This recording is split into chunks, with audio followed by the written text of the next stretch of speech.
Hello friends. तो आज हमें क्लियर करना है हिस्ट्री का चैप्टर नेशनलिज्म इन इंडिया। और अगर आज आपने ये चैप्टर बिल्कुल छोटे छोटे स्टेप्स में क्लियर करना है तो हमारी वीडियो को शुरू से लेकर एंड तक देखें। अब चाहे तुम ये वीडियो 1.25x पर देखो, लेकिन पूरा देखो। तो ये चैप्टर हमें ओवरऑल ये बताता है कि हमारे देश में नेशनलिज्म की भावना कैसे फैली। तो चलिए हाई एनर्जी मेंटेन करते हुए इस चैप्टर की शुरुआत करते हैं। तो कहानी की शुरुआत होती है 1919 से, जब अंग्रेज इंडिया पर रूल कर रहे होते हैं। हालांकि ये सबको पता होगा, है ना।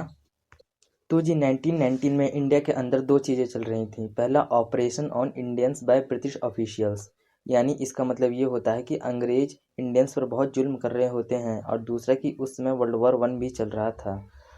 अब ये बात अच्छे से समझ लो कि इंडिया तो वर्ल्ड वॉर 1 में शामिल नहीं था, लेकिन इंडिया जो था वो ब्रिटेन यानी इंग्लैंड का गुलाम था, और ब्रिटेन वर्ल्ड वॉर 1 में शामिल था। तो देखा जाए तो इंडिया भी वर्ल्ड वॉर 1 में इनडायरेक्टली शामिल था, जिसकी वजह से इंडिया की पॉलिटिकल और इकोनॉमिकल कंडीशन में भी कुछ चेंजेस आए, और उन चेंजेस की वजह से इंडिया पर कुछ इम्पैक्ट पड़े। तो अब लगे हाथों इंडिया पर क्या क्या इम्पैक्ट पड़े थे वो भी देख लेते हैं। पहला इम्पैक्ट था, it led to a huge increase in defence expenditure which was financed by war loans and increasing taxes. Custom duties were raised and income tax introduced. मतलब कि इंडिया के वर्ल्ड वॉर 1 में इनडायरेक्टली शामिल होने की वजह से डिफेंस एक्सपेंडिचर बहुत होता था, जिसकी वजह से वार लोन्स लेने पड़े, टैक्स भी बढ़ाने पड़े, कस्टम ड्यूटीज और इनकम टैक्स को भी इंट्रोड्यूस करवाना पड़ा। दूसरा impact, through the war years prices increased, doubling between 1913 and 1918, leading to extreme hardship for common people. इसका मतलब ये कि वर्ल्ड वॉर 1 के समय सामानों के दाम खूब बढ़ रहे थे, और 1913 और 1918 के बीच तो दाम दुगने हो गए, जिसकी वजह से आम आदमी का सर्वाइव करना बहुत ही मुश्किल हो गया था। तीसरा, villages were called upon to supply soldiers, and the forced recruitment in the rural areas caused widespread angers. अब विलेजर्स को पकड़ पकड़ के सोल्जर्स बनाया जा रहा था। ब्रिटेन की सेना वर्ल्ड वॉर 1 में स्ट्रांग रहे इसलिए। लेकिन ये सब होने की वजह से रूरल एरिया यानी गांव में अंग्रेजों के खिलाफ आक्रोश उमड़ने लगा। अब last impact, in 1918 to 19 and 1920 to 21, crops failed in many parts of India, resulting to acute shortage of food. This was accompanied by influenza epidemic. According to the census of 1921, 12 to 13 million people perished as a result of famines and epidemic. इसका मतलब ये होता है कि जो 1918-19 और 1920-21 की जो फसलें थी वो भारत के कई राज्यों में खराब हो गई थी। ऊपर से इन्फ्लुएंजा नाम की महामारी भी फैलने लगी। फिर 1921 में एक सेंसस हुआ, उसमें ये पता चला कि 12 से 13 मिलियन लोग महामारी और भुखमरी के कारण मारे गए हैं। अब लोग सोचने लगे कि उनके ये दुख भरे दिन वार ख़त्म होते ही ख़त्म हो जाएंगे, बट ऐसा नहीं हुआ। फिर लोगों ने अपनी पूरी आशा छोड़ दी। फिर हमें इस कहानी का लीडर की एंट्री दिखाई देती है। वो लीडर और कोई नहीं, महात्मा गांधी होते हैं। महात्मा गांधी साउथ अफ्रीका से इंडिया जनवरी 1915 को आए थे। उन्होंने साउथ अफ्रीका में रेसिस्ट रेजिमी यानी काले और गोरों के बीच भेदभाव जो होता है उसके खिलाफ लड़ाई लड़ी थी। उन्होंने यह लड़ाई सत्याग्रह से लड़ी। अब बात आता है ये सत्याग्रह क्या होता है। The idea of Satyagraha emphasized the power of truth and the power to search for the truth. It suggested that if the cause was true, if the struggle was against injustice, the physical force was not necessary to fight with oppressor. मतलब ये कि सत्याग्रह सच्चाई की ताकत और उसे ढूंढने की ज़रूरत को दिखाता है। ये भी बताता है कि अगर हम सच्चाई के साथ हैं और हमारी लड़ाई अन्याय के खिलाफ है तो बिना किसी भी फिजिकल फोर्स के इस्तेमाल से कोई भी सत्याग्रही अहिंसा और नॉन वायलेंस से जीत सकता है। और ये तभी हो सकता है जब सामने वाले से अपील किया जाए कि वह सच को देखे और सच को अपनाए बिना किसी वायलेंस के प्रयोग के। तो ये था कॉन्सेप्ट सत्याग्रह का। गांधी जी सोचते थे कि जो सत्याग्रह है, जो कि एक नॉन वायलेंस का धर्म है, इसका इस्तेमाल करके वे सभी इंडियंस को यूनाइट कर सकते हैं। अब जब वो इंडिया आ ही गए थे तो उन्होंने सोचा कि यहाँ पर भी सत्याग्रह ऑर्गेनाइज किया जाए। तो उन्होंने पहले छोटे छोटे प्लेसेस पर सत्याग्रह ऑर्गेनाइज करवाना शुरू कर दिए। उन्होंने सबसे पहले 1917 में चंपारण, जो कि बिहार का एक ज़िला है, वहाँ पर जाके पीजेंट के साथ मिलके एक सत्याग्रह ऑर्गेनाइज किया जो कि ऑपरेसिव प्लांटेशन सिस्टम के खिलाफ था। फिर वे 1917 में गुजरात के खेड़ा डिस्ट्रिक्ट में जाके वहाँ के पीजेंट के साथ मिलकर सत्याग्रह चलाया। यहाँ पर उनकी मांग ये थी कि उन पीजेंट्स का जो रेवेन्यू कलेक्शन था इस साल का उसे माफ़ कर दिया जाए, क्योंकि उनकी फसल इस बार ख़राब हो गई थी और वे प्लेग नाम की महामारी से भी गुजर रहे थे। ऐसे ही 1918 में महात्मा गांधी ने अहमदाबाद जाके कॉटन मिल वर्कर्स के साथ सत्याग्रह चलाया। अब इन तीनों छोटे छोटे सत्याग्रहों की सफलता की वजह से महात्मा गांधी ने सोचा कि क्यों ना एक बड़ा ही सत्याग्रह ऑर्गेनाइज किया जाए जो कि रॉलेट एक्ट के खिलाफ हो, और इस सत्याग्रह का नाम रॉलेट सत्याग्रह हो।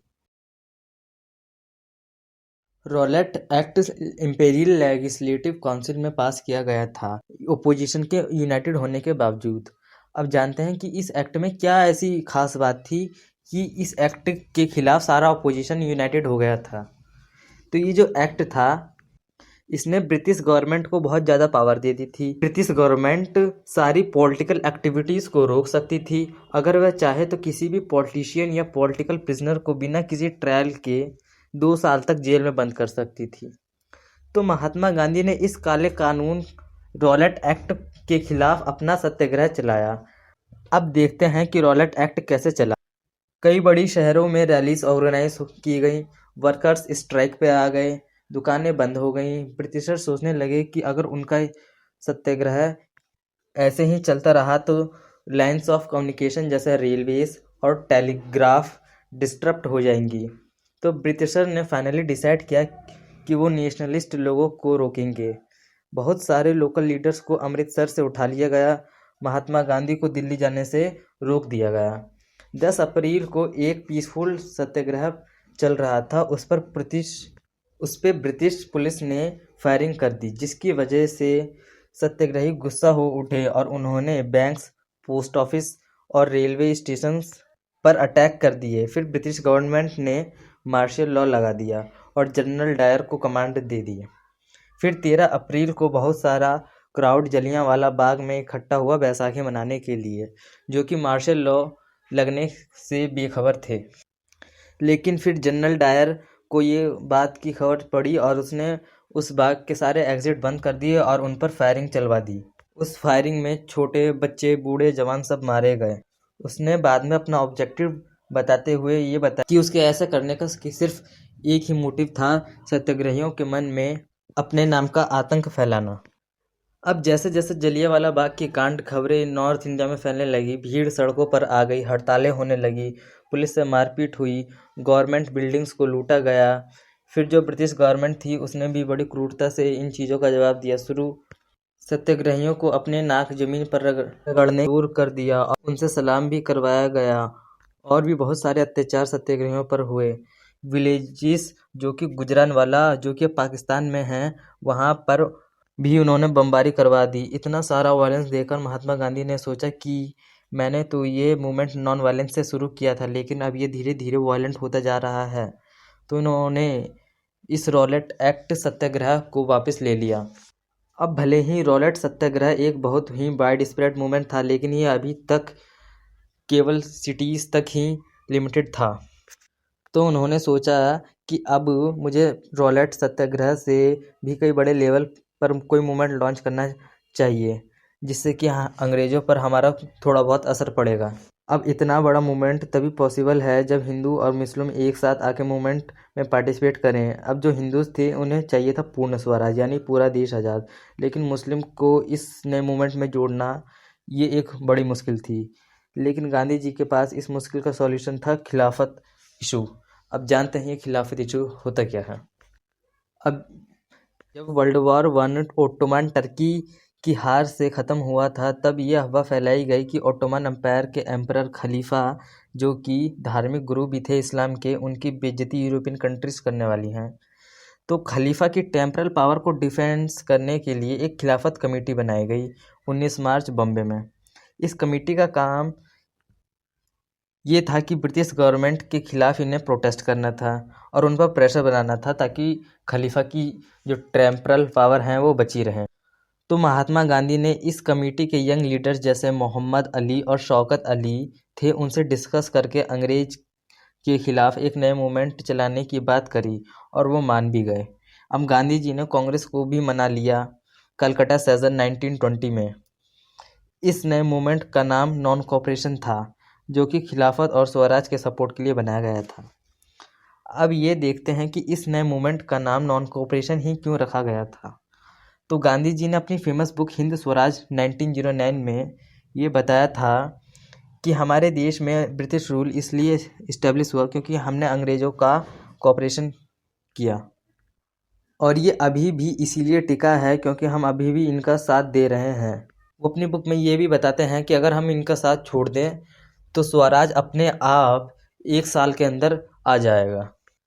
गांधी जी ने ये सजेस्ट किया कि ये मूवमेंट स्टेजेस में चलना चाहिए। ये शुरू होना चाहिए सरेंडर ऑफ गवर्नमेंट अवार्ड और civil services, army, police officer, court, legislative council, school और फॉरेन गुड्स के बायकॉट से। और अगर गवर्नमेंट इस मूवमेंट को दबाना चाहेगी, एक बार फिर फुल डिसओबीडियंस कैंपेन लॉन्च किया जाएगा। अब जो कांग्रेस के अंदर कुछ लीडर्स थे वो गांधी जी के इस प्रपोजल से घबरा गए। अगर ऐसा हुआ तो उन्हें काउंसिल इलेक्शन को भी बॉयकॉट करना पड़ेगा, जो कि नवंबर 1920 को होने वाले हैं।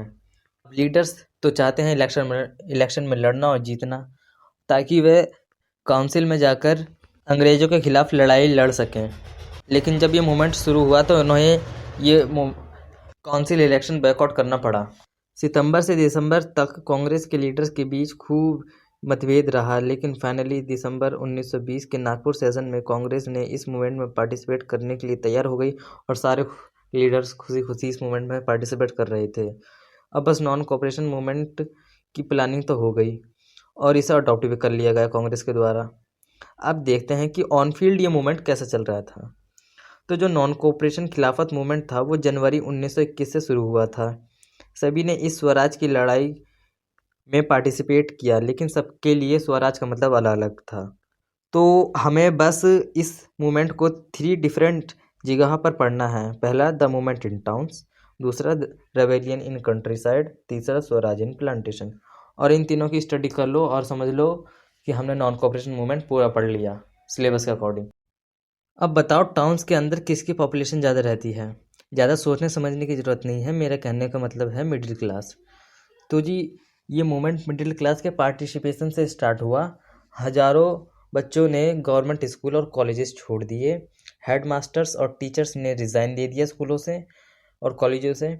लॉयर्स ने कोर्ट में जाना बंद कर दिया और हर जगह काउंसिल इलेक्शंस को बॉयकॉट किया गया। लेकिन इसका एक्सेप्शन है मद्रास, यानी कि यहाँ पे बॉयकॉट नहीं किया गया काउंसिल इलेक्शंस का। क्यों नहीं किया गया? क्योंकि यहाँ पर एक नॉन ब्राह्मण की पार्टी थी, जस्टिस पार्टी, यहाँ से इलेक्शन लड़ रही थी और इसके चांसेस थे काउंसिल इलेक्शन में जाने के लिए।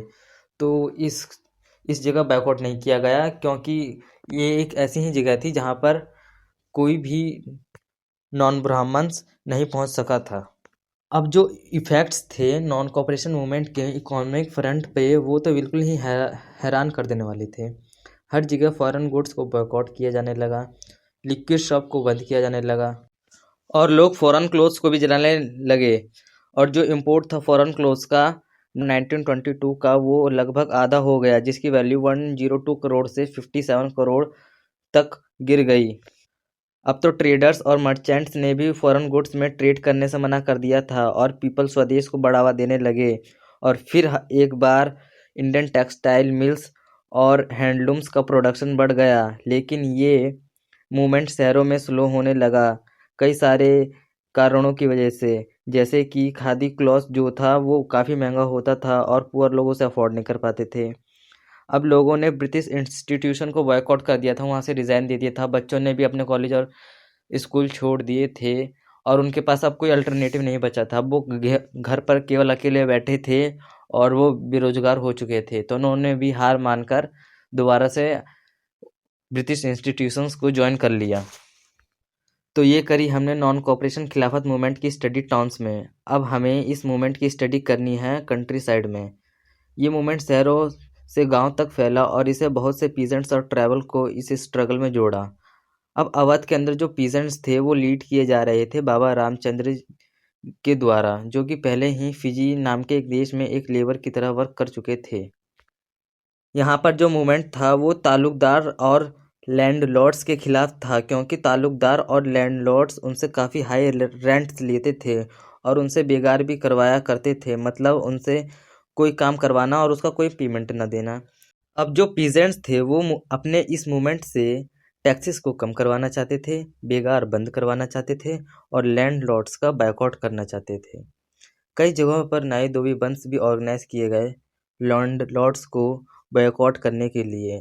नाई धोबी बंद मतलब बार्बर और वॉशरमैन अपनी सर्विस देने से मना कर देते थे। अब 1920 में जवाहरलाल नेहरू अवध के विलेजेस में घूमने गए ताकि वह वहाँ के माहौल का जायजा ले सकें। अक्टूबर के टाइम तक उन्होंने औध किसान सभा भी सेटअप करवाई, जिसके हेड खुद जवाहरलाल नेहरू और बाबा रामचंद्र और भी कई सारे व्यक्ति थे। 1 महीने के अंदर अंदर वहाँ 300 से ज़्यादा ब्रांचेस खुल गईं और जब नॉन कोऑपरेशन मूवमेंट शुरू हुआ तो अवध में ये मूवमेंट और तेज़ी से चलने लगा, लेकिन कांग्रेस इससे खुश नहीं थी। अब आखिर क्या वजह थी कि जिससे कांग्रेस नॉन कोऑपरेशन मूवमेंट के इतने तेज़ी के चलने के बाद भी यहाँ खुश नहीं थी? तो दरअसल बात ये थी कि वहाँ के लोग नॉन कोऑपरेशन मूवमेंट के नाम पर मर्चेंट्स और बाजार्स को लूट रहे थे। बहुत से जगह पर ये खबर फैलाई गई कि पीजेंट्स को कोई भी टैक्स नहीं पे करना पड़ेगा और ये सारी चीज़ें गांधी जी के नाम पर चल रही थीं। अब देखा जाए तो हमने ये क्लियर कर लिया कि पीजेंट्स ने नॉन कोऑपरेशन मूवमेंट के अंदर क्या किया था। चलो अब ये देखते हैं कि ट्राइबल पीजेंट्स ने नॉन कोऑपरेशन मूवमेंट में क्या करा। तो जी आंध्र प्रदेश के गुडेम हिल्स के फॉरेस्ट एरिया को कॉलोनियल गवर्नमेंट ने बंद कर रखा था। वहाँ पर कोई आए या जा नहीं सकता था, ना ही कोई अपनी गाय भैंस भेड़ बकरी या और कोई जानवर चरा सकता था। वहाँ पर रहने वाले हिल पीपल ट्राइबल पीजेंट्स को ये सब अच्छा नहीं लगा, क्योंकि कॉलोनियल गवर्नमेंट के ये सब करने से केवल उनकी लिवलीहुड पर ही फर्क नहीं पड़ा, बल्कि उनको ये लगने लगा कि उनके ये ट्रेडिशनल राइट्स हैं और उनसे ये छीने जा रहे हैं। और फिर उसके बाद भी कॉलोनियल गवर्नमेंट को कहाँ चैन था। ट्राइबल पीजेंट्स को वो लोग फोर्स करने लगे, उनसे बेगार करवाने लगे, बेगार में उनसे सड़क बनवाने लगे। तो अब ट्राइबल पीजेंट्स ने भी सोचा कि अब बहुत हो गया और उन्होंने भी अपना रिवॉल्ट शुरू किया। ट्राइबल पीजेंट्स जो गुरिल्ला मूवमेंट से अपना रिवॉल्ट करने के लिए मशहूर थे, उन्होंने अपना गुरिल्ला मिलिटेंट मूवमेंट शुरू कर दिया था और इन ट्राइबल पीजेंट्स को लीड कर रहे थे अरे अल्लूरी सीताराम राजू। तो ये जो अल्लूरी सीताराम राजू थे ये क्लेम करते थे कि उनके पास कई सारी स्पेशल पावर हैं, वो बिल्कुल करेक्ट एस्ट्रोलॉजिकल प्रेडिक्शन कर सकते हैं, वो लोगों को हील कर सकते हैं और तो और वे ये भी क्लेम करते थे कि वो बुलेट शॉट को भी सर्वाइव कर सकते हैं। क्यों, है ना हिस्ट्री की एक इंटरेस्टिंग फिगर। वहाँ के ट्राइबल पीजेंट्स थे वो अल्लूरी सीताराम राजू को भगवान का अवतार मानते थे और जो अल्लूरी सीताराम राजू थे वो महात्मा गांधी जी से इंस्पायर्ड थे और उनके नॉन कोऑपरेशन मूवमेंट से भी। लेकिन वे ये मानते थे कि इंडिया तभी आज़ाद हो सकता है जब फोर्स का इस्तेमाल किया जाए, केवल अहिंसा से ही हम देश को आज़ाद नहीं कर सकते हैं। तो जो गुडेम हिल्स के क्रांतिकारी रेबल्स थे वह पुलिस स्टेशंस पर अटैक करते थे, ब्रिटिश ऑफिशियल्स को जान से मारने की कोशिश करते थे और इस तरीके से वे अपना गुरिल्ला वारफेयर चलाते थे स्वराज के लिए। 1924 में अल्लूरी सीताराम राजू को पकड़ लिया गया और मार दिया गया और इसी के साथ अल्लूरी सीताराम राजू एक फॉल्क हीरो बनके ही रह गया। अब देखते हैं स्वराज इन प्लांटेशन। जो वर्कर्स थे टी प्लांटेशन के, उनका अलग ही मतलब था स्वराज को लेकर। वो सोचते थे कि स्वराज और कुछ नहीं, एक बंद जगह से बाहर घूमना ही स्वराज कहलाता है। दरअसल बात यह है कि जो टी प्लांटेशन वर्कर्स थे उनको टी प्लांटेशन छोड़कर जाने की परमिशन नहीं थी, लेकिन उन्होंने जब सुना कि स्वराज आ रहा है तो वो प्लांटेशन छोड़कर चल दिए और उन्हें लगने लगा कि गांधी राज आ चुका है और गांधी राज में सबको अपने गांव में ज़मीन मिलेगी रहने के लिए और वे अब आज़ादी से घूम सकेंगे। लेकिन ऐसा हुआ नहीं। वे जब लौट रहे थे तो रास्ते में ही पुलिस ने उन्हें पकड़ लिया और उन्हें खूब बुरी तरीके से पीटा और वे कभी वापस नहीं लौट सके। अब छोटा सा टॉपिक है चोरी चोरा कांड, इसे और पढ़ लो, बोर्ड में यहाँ से भी आ सकता है क्वेश्चन। अब जो चोरी चोरा है यह एक जगह का नाम है। वहाँ वहाँ के बाजार में एक पीसफुल डेमोन्स्ट्रेशन चल रहा था, लेकिन ये पीसफुल डेमोन्स्ट्रेशन पुलिस के साथ एक वायलेंट क्लैश का रूप ले लेता है। जब गांधी जी को इस कांड के बारे में पता चलता है तो वह नॉन कोऑपरेशन मूवमेंट को वापस ले लेते हैं। बहुत से लोग चोरी चोरा कांड के बारे में और भी चीज़ें एक्स्ट्रा पढ़ा देते हैं, लेकिन मेरी बात मानो तो इतने से ही तुम्हारा काम चल जाएगा। तो जी फरवरी 1922 में गांधी जी ने इस मूवमेंट को वापस ले लिया था, नॉन कोऑपरेशन मूवमेंट को। ये सोचा कि ये जो मूवमेंट था ये बहुत सी जगह पर वायलेंट हो गया था और जो लोग हैं ये अच्छी तरीके से ट्रेन नहीं हैं, और कांग्रेस के अंदर कुछ लोग चाहते थे कि सब मूवमेंट्स को अब बंद कर दिया जाए क्योंकि उन्हें अब काउंसिल इलेक्शन पर ध्यान देना चाहिए। ये जो provincial council election government of India act 1919 द्वारा सेटअप किए गए थे, जो कांग्रेस के लीडर्स थे वो ये सोचते थे कि हमें काउंसिल इलेक्शन के अंदर रहकर ब्रिटिशर्स को अपोज करना चाहिए। अब जो CR दास और मोतीलाल नेहरू थे उन्होंने कांग्रेस के अंदर ही स्वराज पार्टी बनाई ताकि वे काउंसिल इलेक्शन लड़ सकें, लेकिन जो यंग लीडर्स थे जवाहरलाल नेहरू और सुभाष चंद्र बोस वो इसका विरोध कर रहे थे। तो ये जो अफरा तफरी थी इससे इंडियन पॉलिटिक्स में की शेप दोबारा बदलती है और कुछ इफ़ेक्ट पड़ते हैं। पहला इफ़ेक्ट था वर्ल्ड वाइड इकोनॉमिक डिप्रेशन, इसे याद कर लेना, इसका जिक्र इस चैप्टर में बार बार आएगा। जो फस जो फसलों की दाम थी वो 1926 के बाद से गिरने लगी और 1930 के बाद तो ये कोलैप्स ही। तो किसानों की फसल बेचना बहुत ही मुश्किल हो गया था, जिससे कि वे अपना रेवेन्यू भी नहीं भर पा रहे थे। और दूसरा फैक्ट ये था कि जब नई टोरी गवर्नमेंट ब्रिटेन में आई तो उसने एक स्टैट्यूटरी कमीशन बनाई और उस कमीशन को लीड कर रहे थे सर जॉन साइमन। और ये कमीशन इसलिए बनाई गई थी ताकि ये आइडेंटिफाई कर सके कि इंडियन कॉन्स्टिट्यूशनल में ऐसी कौन सी प्रॉब्लम है जिसकी वजह से इंडिया में बार बार मूवमेंट चलाए जा रहे हैं। लेकिन इस कमीशन में ये प्रॉब्लम थी कि इस कमीशन में कोई भी इंडियन आदमी नहीं था। तो अब बताओ क्या ब्रिटिशर ही इंडियन की प्रॉब्लम समझ सकेंगे? और जब साइमन कमीशन 1928 में इंडिया आई तो इस कमीशन का विरोध में ये नारे लगे कि go back Simon, go back Simon. और इस विरोध में कांग्रेस और मुस्लिम लीग और भी कई सारी पार्टी जुड़ी। अब ये सब देखकर जो विसरॉय था लॉर्ड इरविन, उसने अक्टूबर 1929 को एक ऑफर अनाउंस किया कि वो इंडिया को डोमिनियन स्टेटस दे देगा एक अनस्पेसिफाइड फ्यूचर में। और उसने राउंड टेबल कॉन्फ्रेंस के लिए भी इनवाइट किया जिससे कि वो फ्यूचर को कॉन्स्टिट्यूशन डिस्कस कर सकें। लेकिन कांग्रेस को ये सेटिस्फाई नहीं किया, उन्हें चाहिए था फुल इंडिपेंडेंस। उनका ये ऑफ़र कांग्रेस ने इनकार कर दिया। उनका ये ऑफ़र सुनकर कांग्रेस के जो रेडिकल्स थे वो और भी ज़्यादा गुस्सा हो गए और उनको लीड कर रहे थे जवाहरलाल नेहरू और सुभाष चंद्र बोस। अब दिसंबर 1929 में क्या होता है कि जो ये यंग लीडर्स होते हैं जवाहरलाल नेहरू की प्रेसिडेंसी के अंदर पूर्ण स्वराज की डिमांड करते हैं और लाहौर कांग्रेस इन पूर्ण स्वराज की डिमांड्स को फॉर्मलाइज करती है और ये डिक्लेयर किया जाता है कि 26 जनवरी 1930 को इंडिपेंडेंस डे मनाया जाएगा, जब सारे लोग शपथ लेंगे कंप्लीट इंडिपेंडेंस के लिए। अब ये जो यंग लीडर्स का तामझाम था ये ज़्यादा अटेंशन ग्रैब नहीं कर पाया। अब महात्मा गांधी सोचने लगे कि अब तो मुझे ही कुछ करना पड़ेगा। इसके लिए उन्होंने एक ऐसी चीज़ की ज़रूरत थी जिससे कि वो सभी को यूनाइट कर सकें। उन्हें ये चीज़ नमक दिखाई दी जो कि अभी आपके घर में भी होगा। तो महात्मा गांधी ने नमक को एक पावरफुल सिंबल के रूप में देखा जो कि हमारे देश के सभी लोगों को यूनाइट कर सकता है। तो 31 जनवरी 1930 को वही वाले विसरॉय इरविन को एक खत महात्मा गांधी ने लिखा। ये कोई ऐसा वैसा खत नहीं था जैसा तुम समझ रहे हो। तो उसमें 11 डिमांड थी जो कि कुछ जनरल इंटरेस्ट की थी और कुछ स्पेसिफिक डिमांड की थी जो कि डिफरेंट डिफरेंट क्लासेस की थी।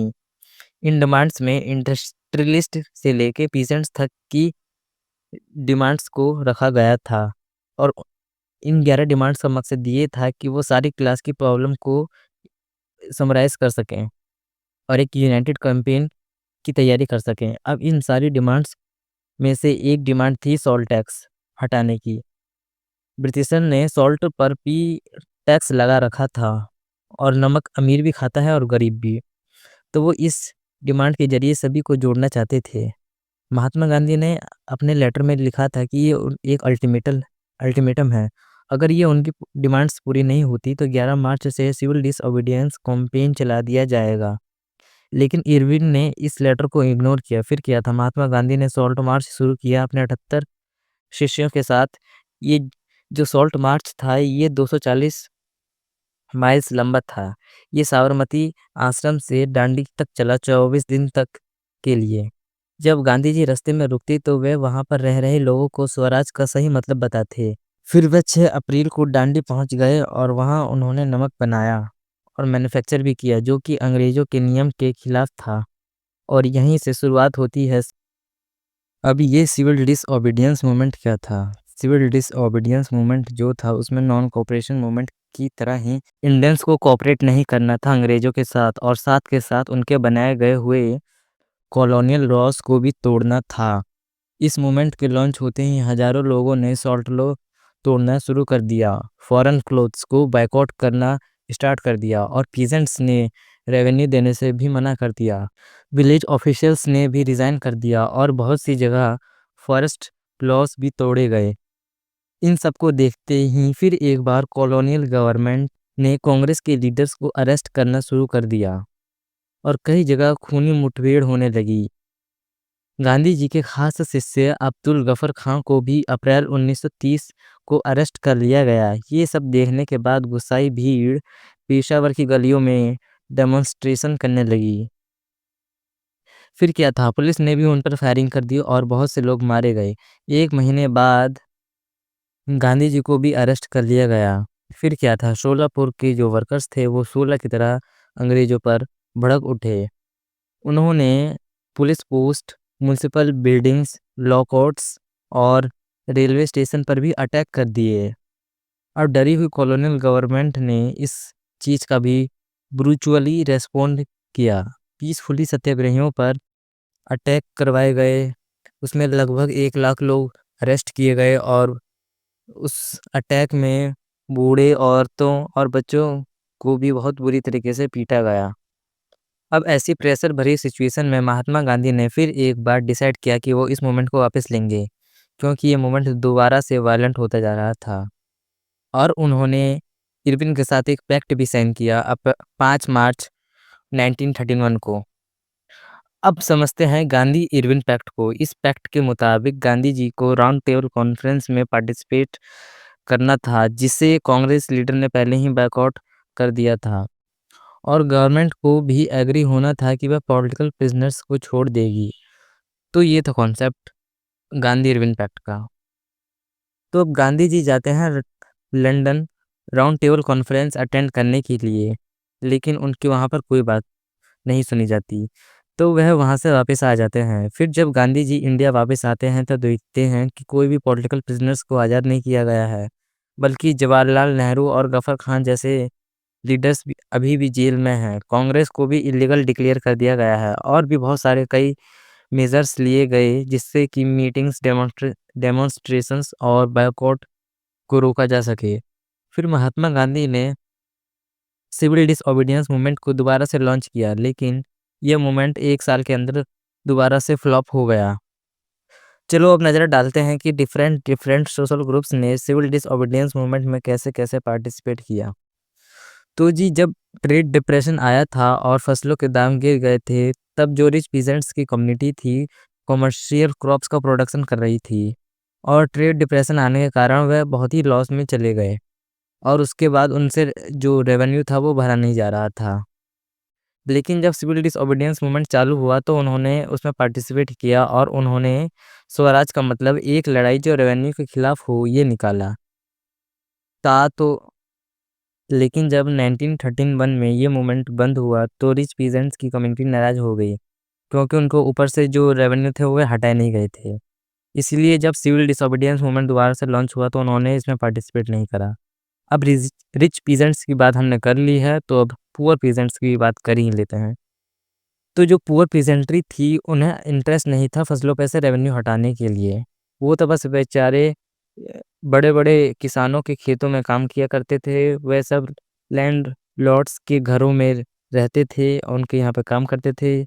लेकिन जब इकोनॉमिक डिप्रेशन आया तब वह सब रेंट नहीं पे कर पा रहे थे और उनकी यही डिमांड थी कि उनके जो रेंट है उन्हें माफ़ कर दिया जाए। उन्होंने बहुत से मूवमेंट में पार्टिसिपेट किया जिसे सोशलिस्ट और कम्युनिस्ट चलाते थे। अब ये पुअर पीजेंट रिच पीजेंट के खिलाफ प्रोटेस्ट कर रहे थे और रिच पीजेंट सिविल डिसोबीडियंस में पार्टिसिपेट कर रहे थे। तो इसीलिए कांग्रेस का जो रिश्ता था वो रिच पीजेंट के साथ सही था लेकिन पुअर पीजेंट्स के साथ नहीं। तो जी अब पढ़ते हैं बिजनेस क्लास ने इस सिविल डिसोबीडियंस मूवमेंट में कैसे पार्टिसिपेट किया। तो जी वर्ल्ड वॉर 1 के दौरान इंडियन बिजनेसमैन ने बहुत भारी प्रॉफिट किया। अब वो अपना बिजनेस फैलाना चाहते थे। लेकिन जो कॉलोनियल गवर्नमेंट की पॉलिसीज़ थी वो उन्हें ऐसा करने से रोक रही थी। उनकी ये डिमांड थी कि उन्हें प्रोटेक्शन चाहिए थी फॉरेन गुड्स के खिलाफ और दूसरी डिमांड ये थी कि उन्हें ₹1 स्टर्लिंग फॉरेन एक्सचेंज चाहिए था जिससे कि जो फॉरेन इम्पोर्ट है उसको कम किया जा सके। इन सभी डिमांड्स को लेकर बहुत सारे इंडियन बिजनेसमैन्स ने बहुत सारी कमेटी बनाई जैसे कि Indian industrial and commercial Congress और दूसरी कमेटी थी federation of Indian chamber of commerce and industry FICCI और इन सभी बिजनेसमैन्स को लीड कर रहे थे पुरुषोत्तम दास ठाकुर दास और GD बिड़ला जैसे इंडस्ट्रियलिस्ट।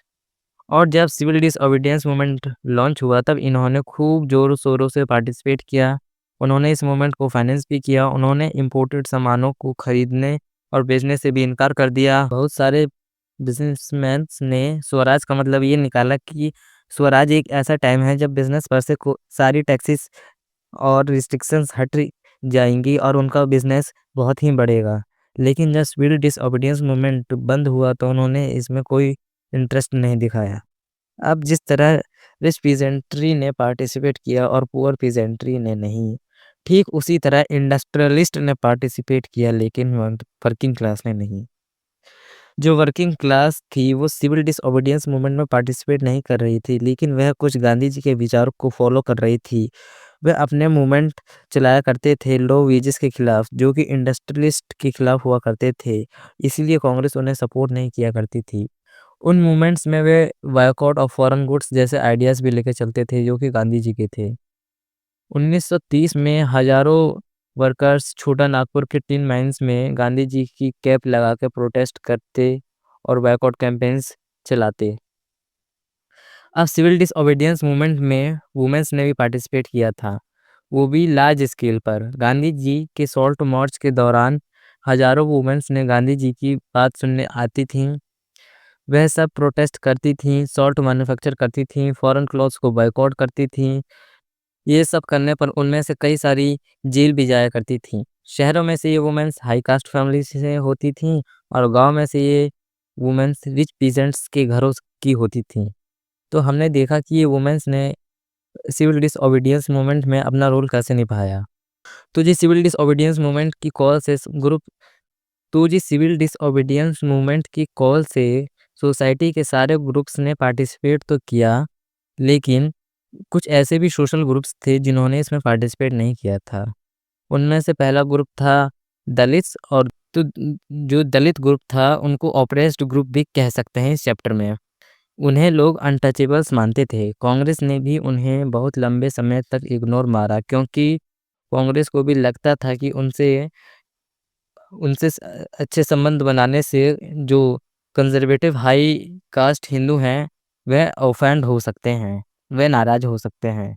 लेकिन फिर महात्मा गांधी ने ये डिक्लेयर किया कि हमारे देश में स्वराज सैकड़ों सालों तक नहीं आ सकता अगर हम अनटचेबिलिटी या भेदभाव जैसी भावना को ना हटाएं। गांधी जी अनटचेबल्स को हरिजन कह के बुलाते थे, भगवान यानी कि भगवान के बच्चे। उन्होंने सत्याग्रह भी चलाया उनके मंदिरों में जाने के लिए, कुओं का इस्तेमाल करने के लिए और भी कई सारी फैसिलिटीज़ उनको उपलब्ध कराने के लिए। लेकिन बहुत से दलित लीडर्स को एक अलग ही पॉलिटिकल सॉल्यूशन चाहिए था। वह एक अलग इलेक्टोरेट और रिजर्व सीट चाहते थे एजुकेशन इंस्टीट्यूशन में। डॉक्टर BR अम्बेडकर जो कि लीडर्स थे दलित्स के और उन्होंने डिप्रेस्ड क्लास एसोसिएशन 1930 में भी बनाई थी। वह महात्मा गांधी से सेकंड राउंड टेबल कॉन्फ्रेंस में लड़ पड़े सेपरेट इलेक्ट्रोड्स वाली डिमांड के लिए। और जब ब्रिटिश गवर्नमेंट ने अंबेडकर की डिमांड को सपोर्ट किया तो गांधी जी अनशन पर बैठ गए, यानी वह भूखे रहेंगे जब तक उनकी डिमांड पूरी न की जाए। तो वह ये मानते थे कि सेपरेट इलेक्ट्रोड्स दे देने की वजह से देश की यूनिटी बहुत ज़्यादा हद तक खराब हो सकती है। फिर उसके बाद अंबेडकर और गांधी जी के बीच पूना पैक्ट साइन होता है। अब समझते हैं पूना पैक्ट को।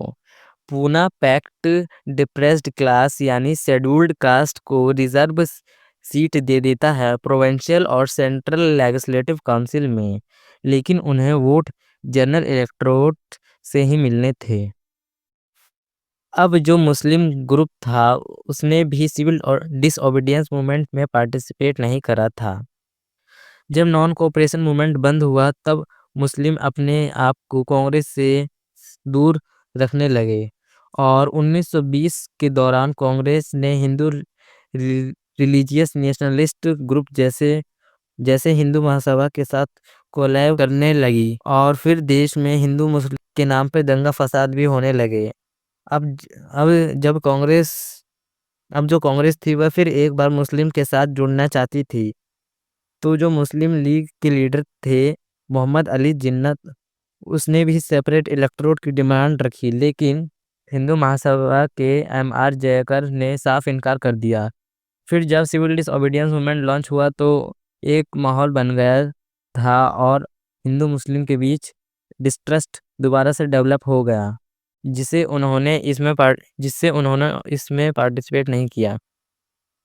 अब पढ़ते हैं इस चैप्टर के सबसे अलग कोने को, the sense of collective belonging, यानी कि नेशनलिज्म की भावना कैसे फैली हमारे देश में। अब लोगों को ये कैसे पता चला कि वो सब एक ही देश के हैं, एक ही देशवासी हैं, और उसी के बारे में अब हमें इस टॉपिक में पढ़ना है।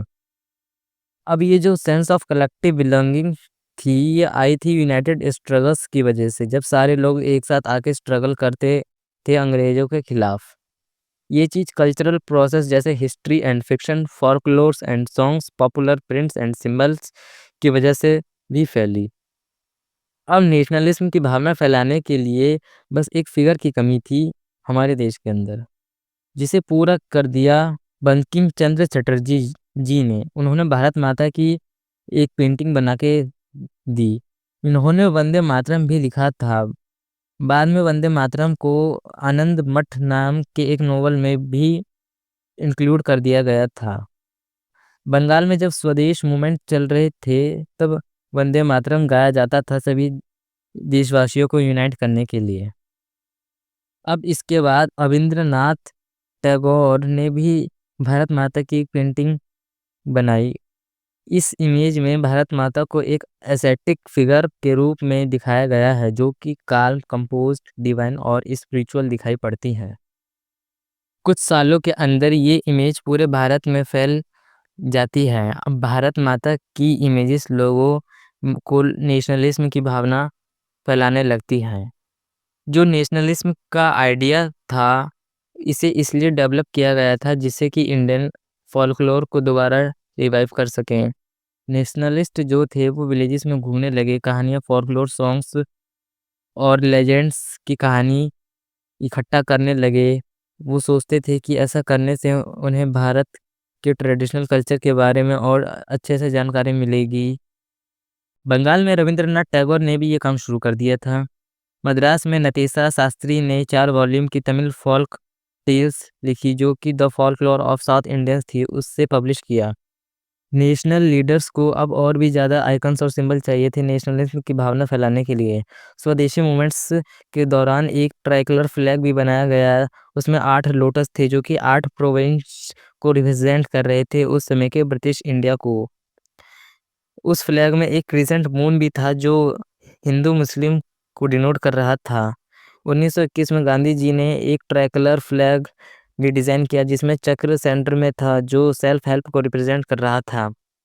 हिस्ट्री को इंटरप्रेट करके नेशनलिज्म फैलाया जा रहा था। लोग अपनी हिस्ट्री डिस्कवर कर रहे थे और नेशनलिज्म की भावना फैलने लगी। ब्रिटिशर्स ने हम इंडियंस को बैकवर्ड, प्रिमिटिव और इनकेपेबल ऑफ गवर्निंग के रूप में देखा था। लेकिन जब हम इंडियंस ने अपने पास्ट में जाके देखा तो हमारा सीना गर्व से और भी ज़्यादा चौड़ा हो गया। ओके देन ये वीडियो यहीं पर ख़त्म होती है। यार अगर वीडियो पसंद आई हो तो वीडियो को लाइक और सब्सक्राइब कर दो, बहुत मेहनत लगी है। पहली बार वीडियो बना रहा हूँ और मेरी इस वीडियो में वॉइस ओवर भी अच्छी नहीं है, तो इसे गलती समझ के मुझे माफ़ कर देना। अगली वीडियो में मैं आपसे वादा करता हूँ कि बिल्कुल परफेक्ट वॉइस ओवर होगा और आपको मज़ा आ जाएगा।